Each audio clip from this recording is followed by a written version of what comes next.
Good morning students, welcome to our YouTube channel मेका जी मॉस। लास्ट वीडियो में हम लोगों ने यूनिट नंबर 1 रिवाइज कर लिया था जिसका नाम था इंट्रोडक्शन। आज के लेक्चर में हम लोग यूनिट नंबर 2 कवर करेंगे जिसका नाम है लॉ ऑफ फोर्सेस। तो इस यूनिट को हमने 2 पार्ट में वीडियो बनाया है। पार्ट 1 आधे पोर्शन को कवर करेंगे और पार्ट 2 में आधे पोर्शन को कवर करेंगे। क्योंकि आपका सिलेबस लंबा है इसलिए इसका 2 पार्ट में हम लोग वीडियो बनाए हैं। तो पार्ट 1 में यहाँ से यहाँ तक कवर करेंगे और पार्ट 2 में यहाँ से बचा हुआ जितना पोर्शन है जिसमें न्यूमेरिकल पार्ट ज़्यादा होगा उसको हम लोग कवर करने वाले हैं। तो बात करते हैं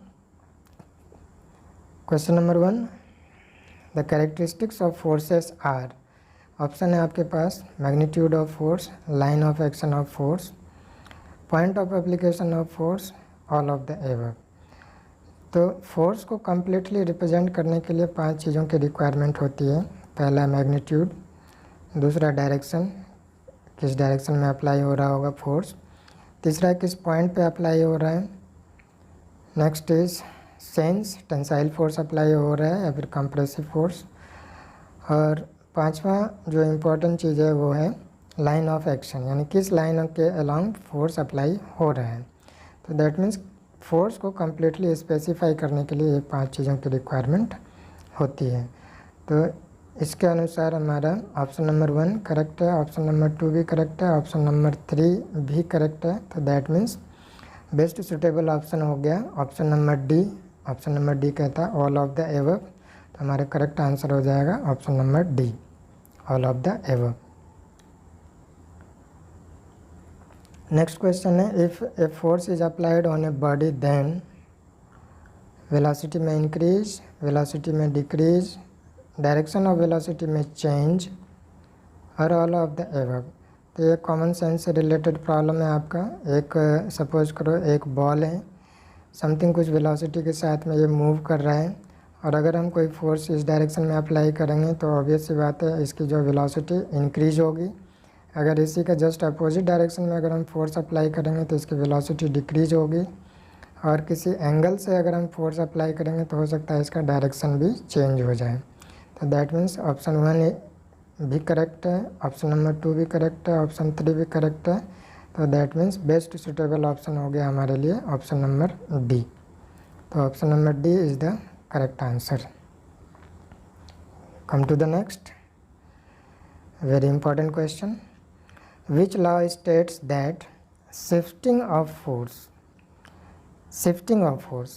along its line of action without changing its direction, बिना किसी इसके डायरेक्शन को चेंज किए हुए जब हम फोर्स को शिफ्ट करते हैं, causes no change in its equilibrium conditions, तो उसके इक्विलिब्रियम कंडीशन पे कोई भी इफेक्ट नहीं होता है। ये कौन सा लॉ कहता है? ऑप्शन है आपके पास law of polygon, law of transmissibility of force, law of parallelogram of force या फिर लैमिस थ्योरम। ओके, तो एक एक करके सबसे पहले हम लोग देखते हैं कि ये लॉ ऑफ पॉलीगन क्या होता है। लॉ ऑफ पॉलीगन कहता है कि अगर किसी बॉडी के ऊपर नंबर ऑफ फोर्सेस एक्ट हो रहे हैं और इन सभी फोर्सेस को अगर हम किसी पॉलीगन के साइड्स के रूप में रिप्रेजेंट करें, ठीक है, तो इसका जो क्लोजिंग साइड होगा इस पॉलीगन का, ध्यान रहे कि सारे फोर्स को हमें सेम ऑर्डर में रिप्रेजेंट करना है और इसका जो क्लोजिंग साइड होगा अपोजिट ऑर्डर में ये इसका रिजल्टेंट होगा। ये हमारा लॉ ऑफ पॉलीगन कहता है, ठीक है। तो ये स्टेटमेंट हमारा मैच नहीं हो रहा है क्वेश्चन से, तो दैट मीन्स ये ऑप्शन गलत है। अब ऑप्शन नंबर सी देखते हैं, law of parallelogram of force क्या कहता है। तो law of parallelogram of force कहता है कि अगर किसी बॉडी के ऊपर 2 फोर्स लग रहे हैं और ये किसी पैरेललोग्राम के साइड्स को रिप्रेजेंट करता है, तो इससे बना हुआ जो पैरेललोग्राम है इसका समथिंग इसका 2 डायगोनल होगा और वो डायगोनल जो इस दोनों फोर्स के इंटरसेक्शन लाइन से पास हो रहा है वो इसका रिजल्टेंट होगा। तो दैट मीन्स पी और क्यू फोर्स का इंटरसेक्शन पॉइंट हमारा ओ पॉइंट, तो ओ पॉइंट से पास करता हुआ जो डायगोनल है ये इन दोनों फोर्स का रिजल्टेंट होगा। तो ये हमारा लॉ ऑफ पैरेललोग्राम कहता है। और अगर इसका आप वैल्यू निकालना चाहें तो रिजल्टेंट का मैग्नीट्यूड हम फाइंड आउट कर सकते हैं, R equals to root over P square plus Q square plus 2pq cos theta. But ये स्टेटमेंट भी हमारा मैच नहीं हो रहा है क्वेश्चन नंबर 3 से, तो ये आंसर भी नहीं होगा। अब बात करते हैं लैमिस थ्योरम की। तो लैमिस थ्योरम क्या कहता है कि लैमिस थ्योरम ये कहता है कि अगर किसी बॉडी के ऊपर 3 कंकरेंट फोर्स अप्लाई हो रहे हैं और बॉडी हमारा इक्विलिब्रियम में है, तो जो ईच फोर्स हैं वो बाकी के 2 फोर्स के बीच में जो एंगल बन रहा है उसके साइन एंगल के प्रोपोर्शनल होगा। फॉर एग्जांपल जैसे अगर हम P1 फोर्स की बात करें तो P1 फोर्स हमारा प्रोपोर्शनल होगा किसके साइन एंगल, तो P1 फोर्स के अलावे बाकी के 2 फोर्स बचे P2 और P3, तो P2 और P3 के बीच का एंगल है अल्फ़ा, तो P1 will be proportional to sine alpha की। उसी तरीके से अगर हम P2 फोर्स की बात करें तो P2 फोर्स हमारा प्रोपोर्शनल हो जाएगा साइन बीटा के, और P3 फोर्स की बात करें तो P3 फोर्स हमारा प्रोपोर्शनल हो जाता है साइन गामा के। तो this is the Lami's theorem, very important theorem. तो बट ये भी हमारा कहीं ना कहीं मैच नहीं कर रहा है क्वेश्चन से, तो ये भी आंसर हमारा नहीं होगा। अब बात करते हैं law of transmissibility of force क्या होता है। तो law of transmissibility of force ये कहता है कि अगर कोई बॉडी है उसके किसी भी पॉइंट पर कोई फोर्स अप्लाई हो रहा है एफ, लेट अस सपोज, तो इस फोर्स को इसके लाइन ऑफ एक्शन के अलावा हम कहीं भी एज्यूम कर सकते हैं, कहीं भी शिफ्ट कर सकते हैं, इसके इक्विलिब्रियम कंडीशन पे कोई भी प्रभाव नहीं पड़ेगा। फॉर एग्जांपल अगर हम जो ये फोर्स लग रहा है एफ ए पॉइंट पे, इसको हम चाहें तो यहाँ पे पॉइंट बी पॉइंट पर भी शो कर सकते हैं, इसके इक्विलिब्रियम कंडीशन पे कोई चेंज नहीं होगा। कैसे, तो इसके लिए हम क्या कर रहे हैं कि जो बी पॉइंट है, बी पॉइंट के ऊपर 2 फोर्स अप्लाई कर रहे हैं इक्वल एंड अपोजिट, तो दोनों फोर्स क्या करेगा, अपने आप एक दूसरे को कैंसिल कर देगा, इसके इक्विलिब्रियम कंडीशन पे कोई भी चेंज नहीं होगा। लेकिन अगर आप ध्यान से देखें तो आपको पता चल रहा होगा, दिख रहा होगा कि ये जो ग्रीन कलर से जो इंडिकेट किया हुआ है फोर्स एफ, और दूसरा जो ए पॉइंट पे लग रहा है फोर्स एफ, ये दोनों भी इक्वल एंड अपोजिट फोर्स हैं। तो ये दोनों भी क्या करेंगे, एक दूसरे को कैंसिल आउट कर देंगे। तो हमारा जो ए पॉइंट पे पहले फोर्स लग रहा था अब वो कहाँ शिफ्ट होकर के चला गया, बी पॉइंट पे, और बॉडी के इक्विलिब्रियम कंडीशन पर कोई भी चेंज नहीं हुआ। तो दैट मीन्स हमारा जो करेक्ट आंसर है इस क्वेश्चन का, वो करेक्ट आंसर है ऑप्शन नंबर बी। तो this is the correct answer. अब ये बहुत इंपॉर्टेंट क्वेश्चन है। अब इसी में से क्या हो सकता है कि कोई भी लॉ का यहाँ स्टेटमेंट ऊपर दे देगा और आपसे पूछा जाएगा कि what is the correct answer. तो आप इसीलिए मैंने आपको थोड़ा सा ब्रीफ में जा कर के सारे लॉज को मैंने बता दिया एक एक करके एक्सप्लेन करके। Now come to the next question. Question number 4. Two forces of magnitude 70 Newton and 20 Newton are acting at a point. Then the minimum magnitude of resultant will be. क्या होगा, ऑप्शन आपके सामने दिया हुआ है, 40 न्यूटन, 45 न्यूटन, 50 न्यूटन और 55 Newton. तो according to problem हमारे पास क्या है कि 2 फोर्स हैं P और Q। इसका मान लेते हैं P इक्वल्स टू 70 न्यूटन है, Q इक्वल्स टू हमारा 20 न्यूटन। तो अभी मैंने आपको फार्मूला बताया कि लॉ ऑफ पैरेललोग्राम से कि रिजल्टेंट का फार्मूला होता है root over P square plus Q square plus 2pq cos theta. तो अगर आप किसी फिक्स्ड वैल्यू के लिए देखें, पी और क्यू की वैल्यू अगर फिक्स्ड है तो जो रिजल्टेंट है, रिजल्टेंट हमारा किस पे डिपेंडेंट है, कॉस थीटा पे। तो कॉस थीटा की मैक्सिमम वैल्यू कितनी होती है, तो हम लोग जानते हैं कॉस थीटा का मैक्सिमम वैल्यू होता है 1। तो अगर 1 हुआ तो मैक्सिमम वैल्यू लेंगे तो हमारा रिजल्टेंट मैक्सिमम आएगा। तो इस केस में हमारा मैक्सिमम रिजल्टेंट कितना हो जाएगा, R equals to P plus Q, जो कि ब्रैकेट में क्या आ जाएगा, रूट के अंदर आ जाएगा P square plus 2 Q square plus 2pq आ जाएगा। तो ये पी प्लस क्यू का होल स्क्वायर का फार्मूला हो जाएगा। और इसका रूट ले लेंगे तो p प्लस क्यू आ जाएगा। बट ये नहीं पूछा जा रहा है हमसे पूछा जा रहा है कि मिनिमम रिजल्टेंट की वैल्यू क्या होगी। तो cos थीटा इक्वल्स टू -1, हम लोग जानते हैं कि cos थीटा का मिनिमम वैल्यू कितना होता है, -1 होता है। तो अगर हम इसकी वैल्यू पुट करें तो मिनिमम रिजल्टेंट का फार्मूला हमारे पास आ जाता है r equals to p minus Q. तो जैसे अभी p प्लस क्यू का होल स्क्वायर आ गया था रूट के अंदर, उसी तरीके से जब cos थीटा इक्वल्स टू -1 आप पुट करेंगे तो रूट के अंदर आ जाएगा p square plus Q square minus 2pq आ जाएगा। तो वो p माइनस क्यू का होल स्क्वायर का फार्मूला हो जाएगा। तो मिनिमम रिजल्टेंट आपका आ गया p माइनस क्यू। तो आपका मिनिमम रिजल्टेंट कितना हो जाएगा, p का वैल्यू दिया हुआ है, फिर 70 न्यूटन मान लेते हैं, q का वैल्यू 20 न्यूटन, तो आपका मिनिमम रिजल्टेंट का वैल्यू हो गया 50 न्यूटन। तो करेक्ट आंसर आपका क्या हो गया, ये तो नहीं होगा, ये भी नहीं होगा, ये भी नहीं होगा, तो ये आपका करेक्ट आंसर है। तो option number C is the correct answer. Next question है, two forces of equal magnitude are acting at a point. ठीक है, बहुत इंपॉर्टेंट क्वेश्चन है ये, और ये कई बार आपके यूपीबीटी के एग्ज़ाम में आ चुका है, और कई सारे जो आपके उसमें एग्ज़ाम होते हैं जैसे जिस जूनियर इंजीनियर का एग्ज़ाम वगैरह होता है उसमें भी ये कई बार ये क्वेश्चन आ चुका है, पूछा जा चुका है। तो ध्यान से देखिएगा, दो फोर्स हैं, इक्वल मैग्नीट्यूड का है, एक पॉइंट पर लग रहा है। ठीक है, the angle between them is such that the magnitude of resultant is equal to any one force. यानी कि यहाँ पर यह कह रहा है कि दो फोर्स हैं, सेम मैग्नीट्यूड का है, और दोनों का रिजल्टेंट भी क्या है, किसी एक फोर्स के बराबर है। तो जो रिजल्टेंट का फार्मूला होता है रूट ओवर, ये तो अभी हमने बताया आपको। तो मान लिया कि कोई एक फोर्स है P और जो दूसरा फोर्स है Q, ये भी किसके बराबर है, अकॉर्डिंग टू प्रॉब्लम P के बराबर ही है, और दोनों के बीच का एंगल है थीटा।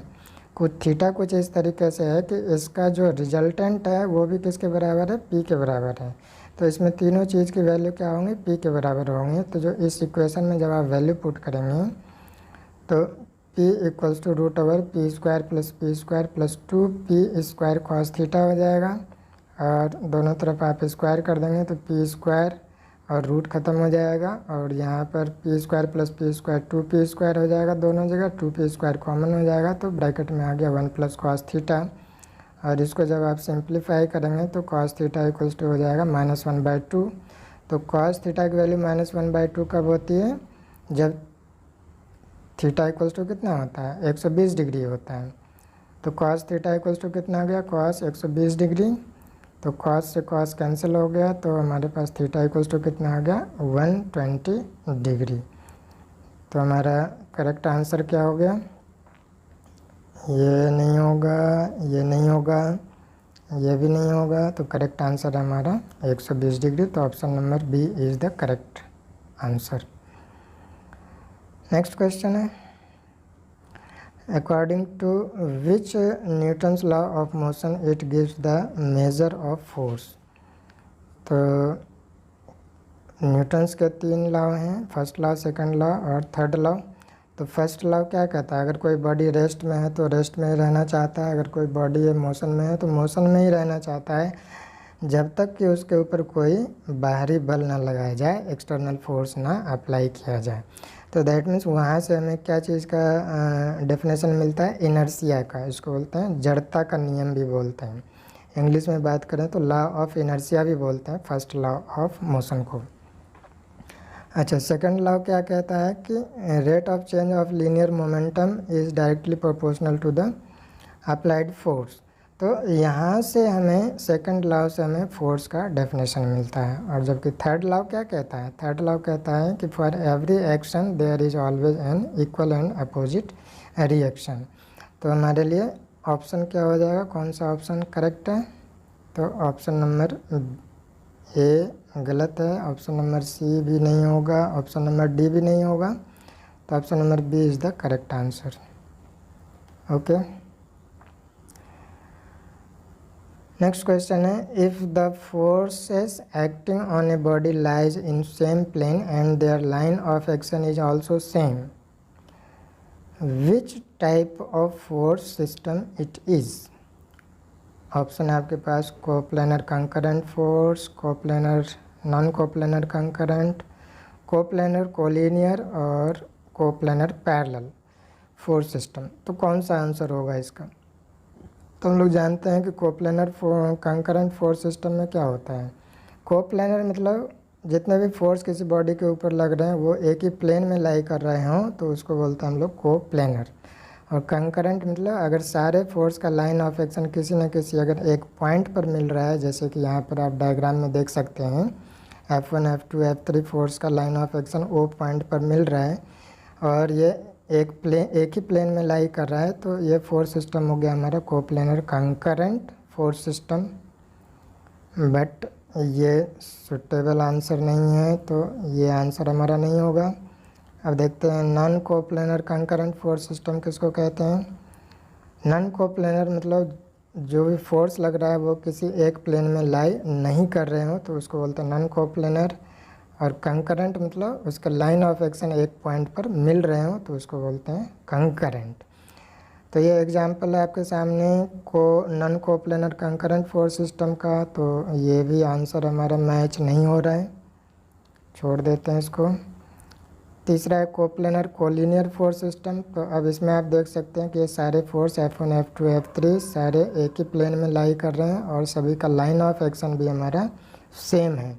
और यही आपसे पूछा जा रहा है, ऊपर आप पढ़ें प्रॉब्लम पढ़ें तो यहाँ पर पूछा जा रहा है कि body lies in same plane में भी लाई कर रहा है and their line of action is also same, और इसका लाइन ऑफ एक्शन भी सेम है। तो दैट मीन्स ये हमारा करेक्ट आंसर हो गया कोप्लेनर कोलिनियर।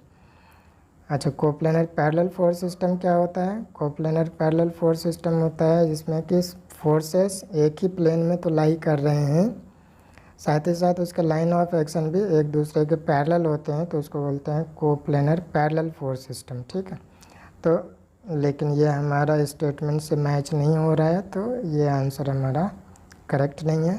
तो करेक्ट आंसर कौन सा हो गया? Option number C. ठीक है, come to the next. Tripod is an example of dash force system. बहुत अच्छा क्वेश्चन है। ट्राइपॉड आप लोग देखे होंगे, जो स्टैंड होता है, मोबाइल का स्टैंड होता है, कैमरा का स्टैंड होता है, इसको ट्राइपॉड बोलते हैं। तो ट्राइपॉड के जो मेंबर है जिसके ऊपर जो कैमरा हम लोग रखते हैं, तो इन सभी मेंबर में क्या होता है? फोर्स इंड्यूस्ड होता है। अगर आप ट्राइपॉड को देखें तो ये तीनों मेंबर जो हैं ऊपर कहीं ना कहीं एक जगह पे कनेक्टेड हैं, तो दैट मीन्स इसमें अगर फोर्स इंट्रोड्यूस हो रहा है तो इन सभी फोर्स का लाइन ऑफ एक्शन एक पॉइंट पर मिल रहा है, लेकिन तीनों अलग अलग प्लेन में लाई कर रहा है। तो दैट मीन्स ये एक प्लेन में लाई नहीं कर रहा है, तीनों अलग अलग प्लेन में लाई कर रहा है। तो इसका मतलब ये हो गया कि जो ऑप्शन में कोप्लेनर लिखा हुआ है, ये सारे ऑप्शन क्या हो जाएंगे हमारे लिए? गलत ऑप्शन हो जाएंगे। तो बचा हुआ जो ऑप्शन है ये आपका करेक्ट ऑप्शन हो जाएगा, non coplanar concurrent force system. तो tripod is an example of non coplanar concurrent force system. चलिए, come to the option number B, correct answer है। Next question. A system of force converted into a single force producing the same effect as is done by the combined effect of all the forces. This force is called as, option है आपके पास normal force, equivalent force, collinear force और resultant. तो normal force क्या होता है? जो contact surface के नॉर्मल डायरेक्शन में लगता है उसको नॉर्मल फोर्स बोलते हैं, तो ये हमारा करेक्ट आंसर नहीं हुआ। इक्विवेलेंट होता है कि जो opposite to the resultant force apply होता है, फोर्स बॉडी को इक्विलिब्रियम में लाने के लिए, उसको बोलते हैं इक्विवेलेंट। तो ये भी हमारा करेक्ट आंसर नहीं हुआ। कोलिनियर फोर्स सिस्टम किसको बोलते हैं? जिसका लाइन ऑफ एक्शन सेम होता है, तो ये भी आंसर नहीं है हमारा। तो रिजल्टेंट फिर क्या होता है? मान लिया कि कोई एक बॉल है, इस बॉल के ऊपर बहुत सारे फोर्स लग रहे हैं, ठीक है, F1 F2 F3 कई सारे फोर्स लग रहे हैं, और इन सारे फोर्स के कंबाइंड इफेक्ट के कारण जो है बॉडी इस डायरेक्शन में 10 मीटर पर सेकंड की स्पीड से मूव कर रहा है। ठीक है, तो अब रिजल्टेंट फोर्स ध्यान से समझिएगा क्या है रिजल्टेंट फोर्स।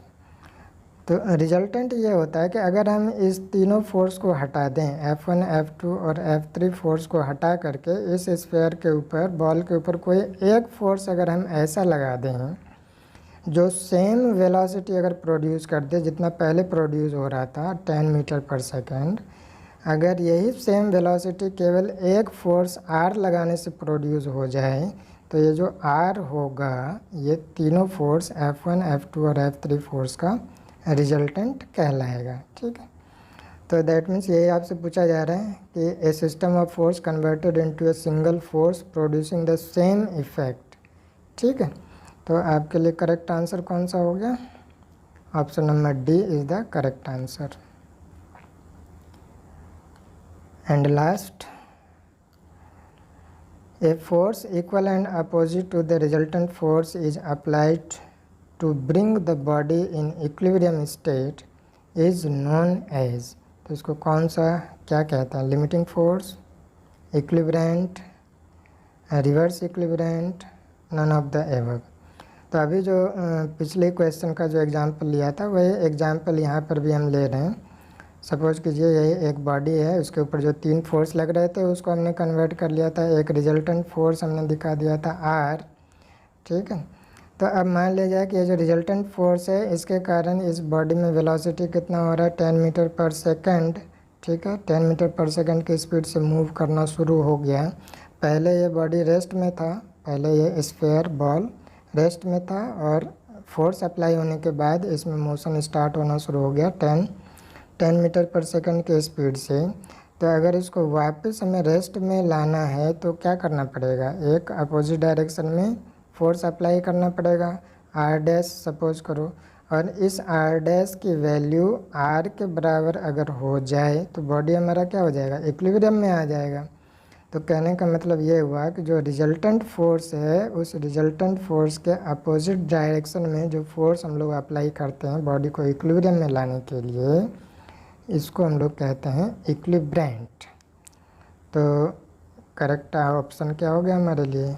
बाकी सारे ऑप्शन गलत हो गए, इसको हटा देते हैं और करेक्ट ऑप्शन हो गया हमारे लिए इक्विलिब्रेंट। तो option number B is the correct answer. तो आज हमने बहुत सारे इम्पोर्टेंट क्वेश्चन को देखा और कुछ जो थ्योरम वगैरह थे उसको भी हम लोगों ने रिवाइज कर लिया। तो आधा पोर्शन आपका कंप्लीट हो गया है। अब हम लोग मिलते हैं नेक्स्ट वीडियो में, जो रिमेनिंग का पार्ट है, जो आधा पार्ट, उसको हम लोग कवर कर लेंगे। ओके, तो थैंक यू।